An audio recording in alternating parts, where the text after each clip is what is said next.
looks like there's a push to get an FDA approval on magic mushrooms, aka psilocybin mushrooms. This would be great because there's a lot of medical benefits to the use of psilocybin mushrooms. Um, Great for helping treat PTSD as well as depression and a few other mental health issues, especially when you microdose.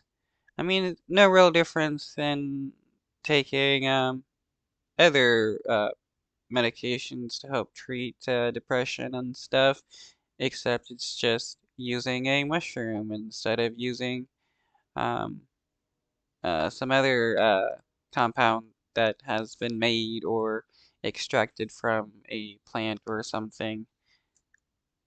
And leading the charge to get FDA approval in using shrooms to treat patients suffering from mental health issues and pain. Ben Brown with our ABC 15 political team spoke with an Arizona woman behind the psychedelic push. This is a typical strain of psilocybin cubensis, and you can see the bluish color denotes the psilocybin content, which is what they call the magical part that causes the hallucinogenic property. Sue Sisley started. I know in some places there are legal mushroom gummies you can buy, but the liquor store in my city, um, it was pretty nice. You got a good body buzz from it.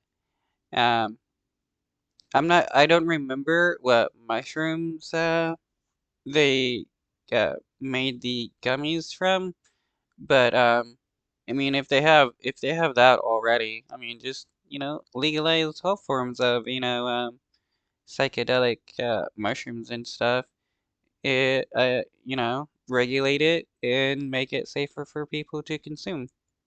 Scottsdale Research Institute, the first in the country to receive a DEA license to grow whole psilocybin mushrooms, or what most people call magic mushrooms, or shrooms. This is a dream to be able to actually grow above board with the backing of our federal government. Sisley has invested her life savings in hopes of creating a natural alternative to help people struggling with mental health and pain, opposed to the synthetic version that other labs study. Initially, the psilocybin studies have all been focused on depression and anxiety, but now we're looking at them for pain, for treating long COVID, the brain fog, the memory dysfunction. For the past few years, Sisley has been working.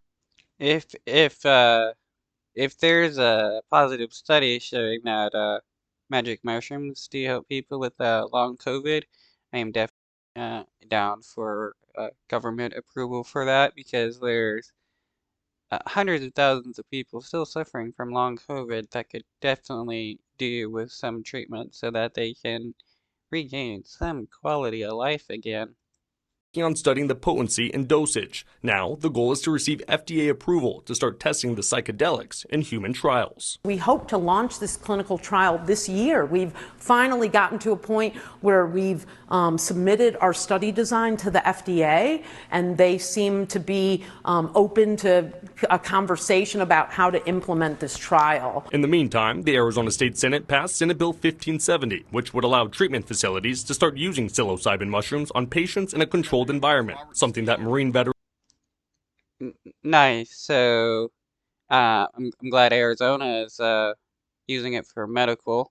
You got Oregon recreational and Denver, Colorado that has it recreational. More states need to pass laws making psilocybin mushrooms either legal recreationally or medically. There is a lot of benefit to it. And Robert Steele said changed his life. I was an angry person, we'll just put it that way. He obtained the mushrooms out of state and says they were a game changer. Like the next day, the week after, just felt like clear, like I could see clearly. Like the fog was lifting. And the strain on his relationship with his daughter lifted as well. I could definitely notice, and it's definitely helped heal our relationship. Before patients can start taking shrooms at clinics in Arizona, some questions still need answers, including FDA authorization, the sourcing of the shrooms, and how it's all funded. For the ABC 15 political team,